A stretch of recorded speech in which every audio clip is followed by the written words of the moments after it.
Salam dostlar. Bu videoda şalvarın arxa cibinin tikilişini tamamlayaq. Birinci hissənin linkini videonun altında yerləşdirəcəm.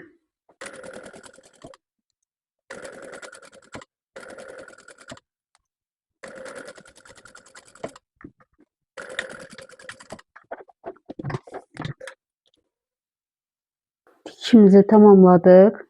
Parçanın üzərindəki sabunun izini itirmək üçün ütü parından istifadə edirik.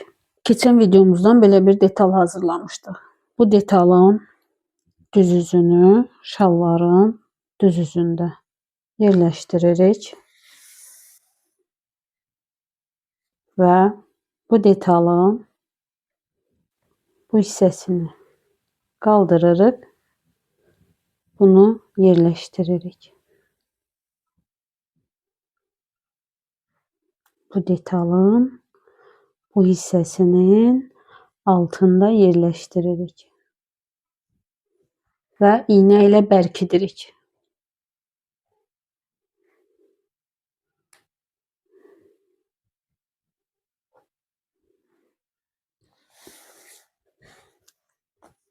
Tərs üzünə çevirdik. Bu tikişdən yuxarı ölçü qeyd edirik. Bu ölçü cibin hündürlüyü qədər olmalıdır. Bizim cibimizin hündürlüyü 1 santimetrdir. Ona görə də tikişdən yuxarı 1 santimetr ölçü qeyd edirik. Əgər sizin cibinizin hündürlüyü 2 santimetr və yaxud da 1 santimetr yarım olarsa, siz o zaman tikişdən yuxarı həmən ölçünü qeyd etməlisiniz.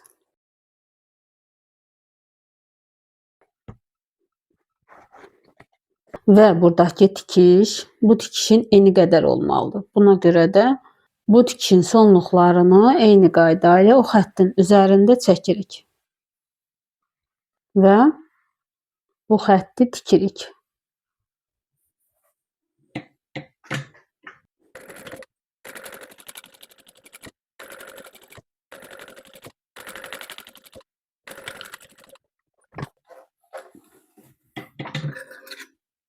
Tikişimizi tamamladıq. Düz yüzünə çöndəririk və cibin kənarlarını mütləq yoxlamalıyıq. Hər iki detalın kənarını qaldırırıq. Bu tikişlər eyni səviyyədə bitməlidir.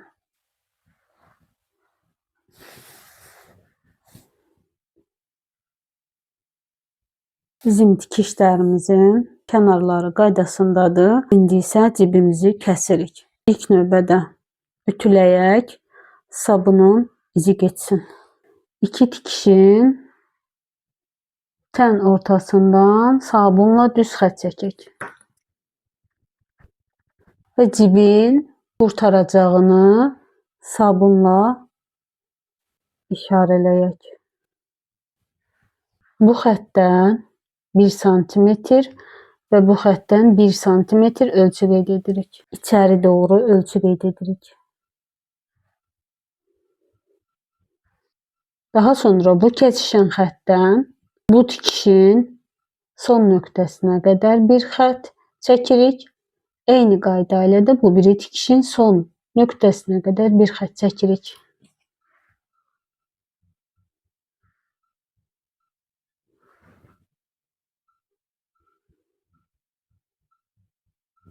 Bizim kəsəcəyimiz hissə düz xətt, bu xətt, bir də bu xətt.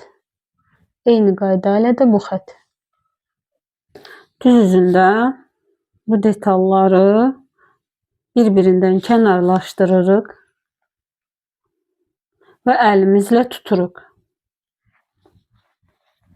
Sonra kəsirik düz orta xəttdən.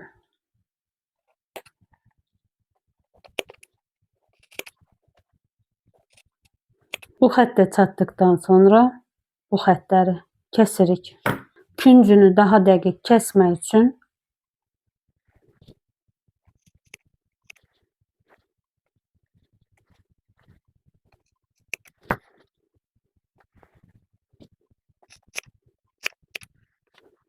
kəsərkən hər zaman alt hissədəki detallara tənzimləyirik.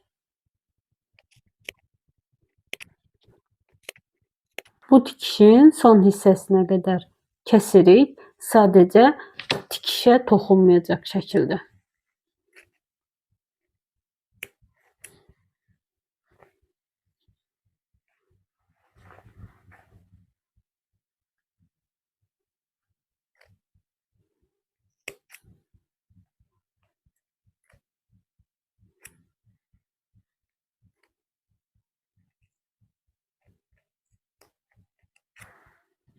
Cibimizi ütüləyək.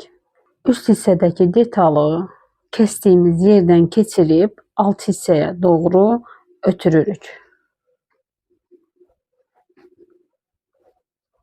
Bu detalın da bu hissəsini kəsdiyimiz hissədən içəri keçiririk.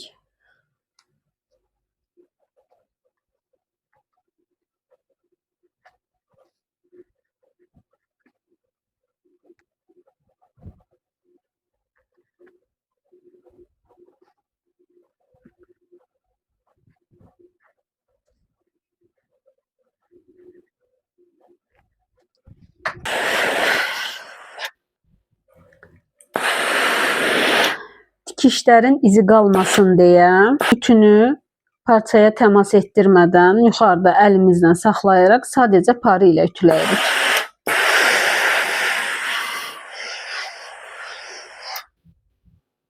Ütülədikdən sonra bu hissədən yuxarı edirik və bu küncü tikirik.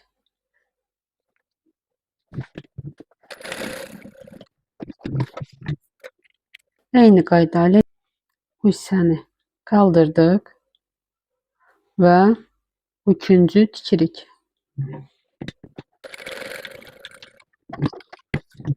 Bizim tikdiyimiz cib sadəcə görüntü olduğu üçün alt hissəni də tikirik ki, burada boşluq qalmasın.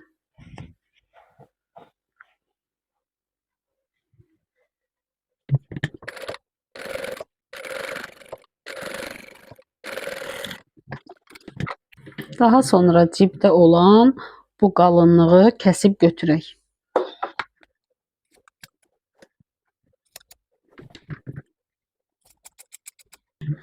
İynələri götürək.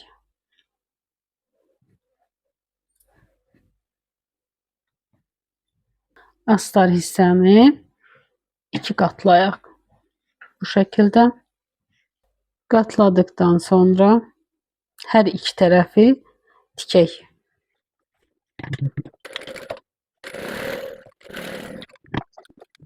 .05 tikdik. Eyni qayda ilə də o biri tərəfi tikirik. Tikişimizi ütü ilə səliqəyə salaq. Hər iki tərəfi tikdik, ütülədik. İndi isə bu tikiş bizdən 0,5 sm idi. Bunun 3 millisini kəsib 2 millisini saxlayırıq.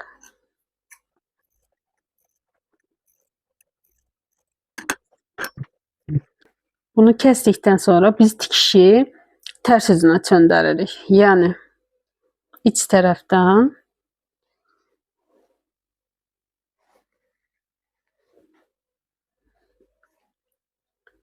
yenidən tikişi tikirik. 0,5 sm.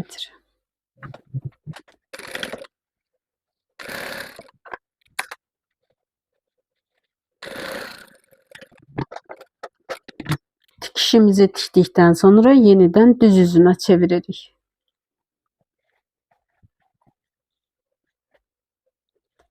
Gördüyünüz kimi səliqəli şəkildə alındı. Eyni qayda ilə də o biri tərəfi tikirik. Tikişimizi tamamladıktan sonra ütüləyək.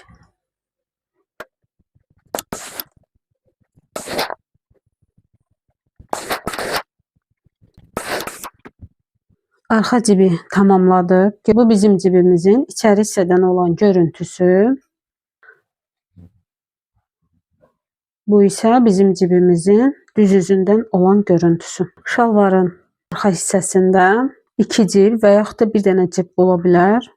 İstəməyən bir dənə cib edə bilər. Yox, əgər 2 cib istəyirsinizsə, eyni qayda ilə o biri tərəfdə də cibi aça bilərsiniz.